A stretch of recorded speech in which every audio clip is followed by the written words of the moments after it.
241 एकड़ में सजेगी श्री राम की भव्य मूर्ति। अयोध्या में 1433 एकड़ में बसेगी ग्रीन टाउनशिप। माझा बरहटा में लगेगी श्री राम की 251 मीटर ऊंची मूर्ति। जमीन अधिग्रहण का कार्य अब अंतिम चरण में। मंदिर निर्माण के लिए ट्रस्ट को मिल रहा भरपूर चंदा। अयोध्या के माझा बरहटा में भगवान श्री राम की 251 मीटर ऊंची मूर्ति लगाने की प्रक्रिया में अब तेजी आ गई है। भूमि अधिग्रहण का आधे से अधिक काम हो चुका है।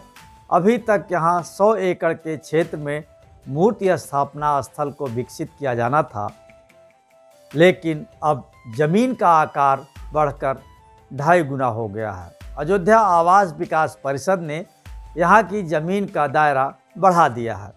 पर्यटन विभाग मूर्ति के अलावा यहाँ डिजिटल श्री राम संग्रहालय, श्री राम विवेचन केंद्र, पुस्तकालय, पार्किंग, कैंटीन तो विकसित करेगा ही, देश के लगभग सभी राज्यों का यहाँ अपना गेस्ट हाउस बनाने के लिए जमीन का आवंटन भी करेगा।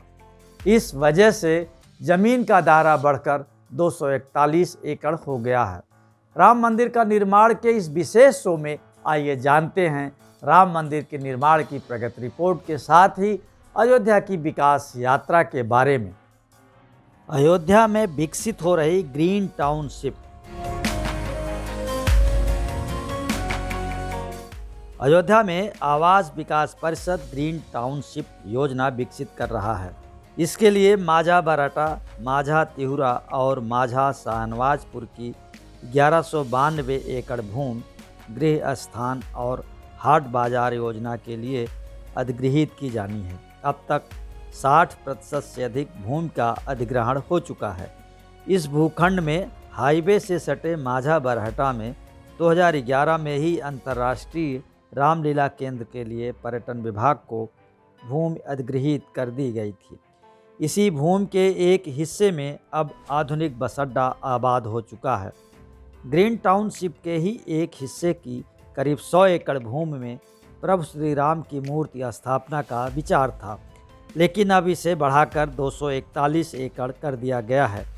इस तरह टाउनशिप का दायरा 1192 एकड़ से बढ़कर अब 1433 एकड़ हो गया है। 251 मीटर ऊंची मूर्ति लगेगी। भगवान श्री राम के नाम पर 241 एकड़ में विकसित होने वाले पार्क में पर्यटन विभाग भगवान श्री राम की 251 मीटर ऊंची मूर्ति के अलावा व्याख्यान केंद्र, पुस्तकालय, फूड प्लाजा, पर्यटक पार्क और अन्य सुविधाएं विकसित करेगा। इसके लिए बरहटा के न्यूर का पुरवा, धर्मू का पुरवा और छोटा मुझनिया मजरे जैसे कई गांवों की ज़मीनें ली जानी हैं। मूर्ति लगाने की योजना 3 वर्षों से चल रही है। सबसे पहले इसके लिए मीरापुर दोआबा गांव में 61 हेक्टेयर पर मूर्ति लगाने का प्रस्ताव दिया गया था। यहां मुआवजे को लेकर स्थानीय नागरिकों ने विरोध किया। मामला हाई कोर्ट तक पहुंचा। कुछ को मुआवजा भी बटा। इसके बाद भूमि संरक्षण समिति ने इस भूमि को उचित नहीं बताया, तो इस स्थल को छोड़ करके बरहटा में जमीन तलाशी गई। जमीन अधिग्रहण में पेंच, मामला हाई कोर्ट में। अयोध्या के अपर आयुक्त आवास डॉक्टर नीरज शुक्ला का कहना है कि माझा बरहटा में अधिगृहीत की जाने वाली ज़मीन के दस्तावेज दुरुस्त नहीं हैं।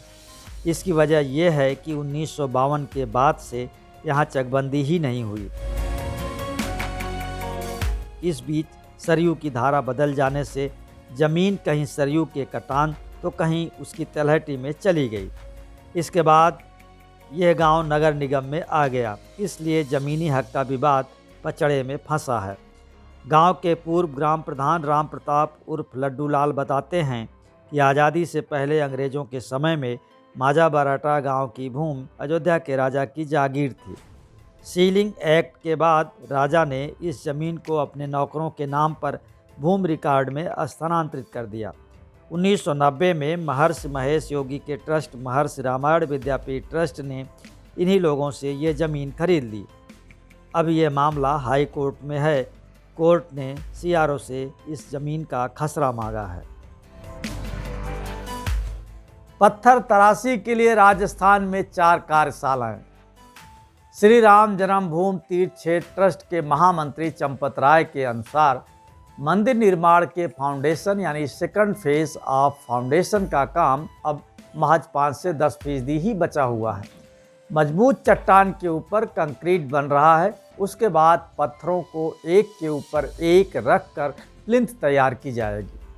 फरवरी के अंत में या मार्च के प्रारंभ में प्लिंथ के पत्थरों को जोड़ने का काम आरंभ हो जाएगा। राजस्थान की कार्यशाला में मंदिर निर्माण में प्रयोग होने वाले पत्थरों को तराशा जा रहा है। राजस्थान में मकराना मार्बल की एक कार्यशाला है, जबकि पिंक सैंड स्टोन की 3 अन्य कार्यशालाएं अभी 1-1 लाख घन फुट पत्थरों की नक्काशी का काम कर रही हैं। हर कार्यशाला को तय समय में पत्थरों को तराशने का काम पूरा करना है। राम मंदिर निर्माण में लगने वाले पत्थरों की नीलामी सिलेक्शन का काम भी पूरा कर लिया गया है। राम मंदिर के लिए 5,000 करोड़ की समर्पण निधि। राम मंदिर निर्माण की गतिविधियों के बीच श्री राम जन्मभूमि परिसर में भव्य राम मंदिर के निर्माण का काम भी जोरों पर चल रहा है। मंदिर की नींव के दूसरे फेज में राफ्ट की ढलाई 90% पूरी हो चुकी है। निर्माण कार्य के लिए देश भर के राम भक्त दिल खोल कर दान दे रहे हैं।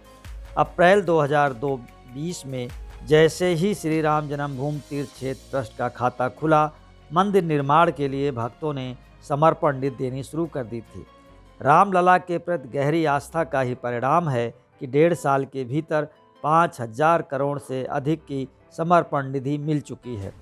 प्रख्यात कथावाचक मुरारी बापू ने सर्वाधिक 11 करोड़ दिए हैं, तो महावीर ट्रस्ट पटना भी अब तक 4 करोड़ दे चुका है। खाता खुलने के बाद ट्रस्ट ने विज्ञापन और सोशल मीडिया के जरिए भक्तों से दान की अपील की थी। ट्रस्ट ने इस वर्ष 15 जनवरी से 27 फरवरी तक समर्पण निधि अभियान भी चलाया था। बड़े उद्योगपतियों से अभी नहीं लिया गया दान। भक्तों में श्री राम मंदिर के प्रति आस्था का आलम यह है कि कोरोना काल में जब पूरा देश लगभग थमसा गया था, तब अप्रैल 2020 के माह में अप्रैल और मई में 4.5 करोड़ का दान ट्रस्ट को मिला था। श्री राम जन्मभूमि तीर्थ क्षेत्र ट्रस्ट कार्यालय के प्रभारी प्रकाश गुप्ता बताते हैं, निर्माण के लिए दान का सिलसिला जारी है। कार्यालय में प्रतिदिन हजारों की नकदी सहित चेक भी आ रहे हैं। ट्रस्ट ने बड़े बड़े उद्योगपतियों से भी अब तक राम मंदिर के लिए दान देने की अपील नहीं की है। ट्रस्ट का कहना है कि अभी इसकी ज़रूरत ही नहीं है। विदेशी भक्तों द्वारा भी अभी तक श्री राम मंदिर निर्माण के लिए दान नहीं लिया जा सका है। विदेशी दान के लिए ट्रस्ट के पास FCRA की वैधता होनी चाहिए, जिसके लिए 3 साल की ऑडिट रिपोर्ट अनिवार्य है। ट्रस्ट अभी तक 3 साल का नहीं हुआ है, इसलिए विदेशी दान प्राप्त करने में अभी कुछ समय लगेगा। ऑनलाइन माध्यम से बड़ी संख्या में लोग ट्रस्ट को दान भेज रहे हैं। अब तक करीब 15,000 लोगों ने राम मंदिर निर्माण के लिए ऑनलाइन दान दिया है। ट्रस्ट के महासचिव चंपत राय के अनुसार राम मंदिर निर्माण के साथ ही कई अन्य और कार्य भी अयोध्या में चल रहे हैं। मंदिर के चारों तरफ रिटेनिंग वाल बनाने की भी तैयारियां शुरू हो गई हैं। रिटेनिंग वाल का मतलब होता है मट्टी का कटान रोकने के लिए मजबूत दीवार का निर्माण। ये दीवार जमीन के अंदर जाती है, ये उतनी ही गहराई तक जाएगी जितनी गहराई तक सरयू का जल जून माह में रहता है, ताकि पानी नदी का अगर कभी बढ़ जाए तो अंदर की मिट्टी काट कर न बह सके। इसकी मजबूती चट्टान की तरह होगी। रामलला परिसर के अंदर जमीन के समतलीकरण का भी काम जारी है।